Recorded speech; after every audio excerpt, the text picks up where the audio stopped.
नमस्कार, आप देख रहे हैं लखनऊ का अभिमान न्यूज और मैं हूं आपके साथ ज्योतिका। आइए रुक करते हैं खबर की ओर। जेएमएम सांसद महुआ माझी ने कहा, नीट का मुद्दा देश का अहम मुद्दा है। मध्यम वर्ग के लोग महंगे प्राइवेट मेडिकल कॉलेजों का खर्च नहीं उठा पाते, इसलिए वे सरकारी कॉलेजों की तैयारी करते हैं। फिर सरकारी परीक्षाओं में इतने बड़े घोटाले होते हैं। उन्होंने यूजीसी नेट परीक्षा भी रद्द कर दी है। इसके लिए राज्य सरकार जिम्मेदार नहीं है। अनियमितताओं के लिए केंद्र सरकार जिम्मेदार है। यह शिक्षा विभाग की विफलता है।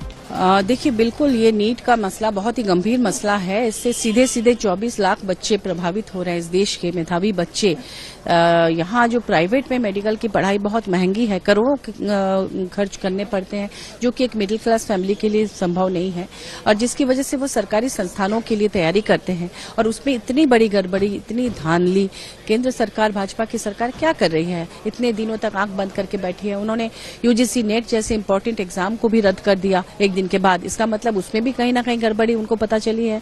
तो इस पर ध्यान देने की जरूरत है। इससे हमारे देश के छात्रों के साथ खिलवाड़ हो रहा है, और ऐसे भी अभी जो संख्या बल भी नहीं है केंद्र की भाजपा सरकार पर। लेकिन आप देखिए, झारखंड में भी छापे पड़े हैं, झारखंड से भी लोग गिरफ्तार हुए हैं, तो झारखंड भी अछूता नहीं है। देखिए, ऐसा है कि अगर गड़बड़ी है, और ये तो मेडिकल की परीक्षा जो है वो पूरे देश के स्तर पर होती है, स्टेट की भूमिका इसमें बिल्कुल ही नहीं है।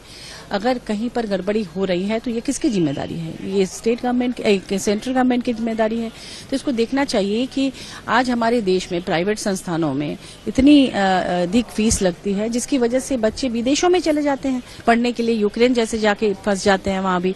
तो इसलिए मुझे लगता है केंद्र सरकार को ध्यान देने की जरूरत है इस क्षेत्र में। और जहां जहां भी गड़बड़ियां होती हैं, एक साल के अंदर आपने देखा कि कितने पेपर लीक हुए पूरे देश भर में, जो केंद्र द्वारा संचालित परीक्षाएं थी उसमें। तो क्या केंद्र सरकार कर क्या रही है? एजुकेशन डिपार्टमेंट पूरी तरह से फेल्योर है।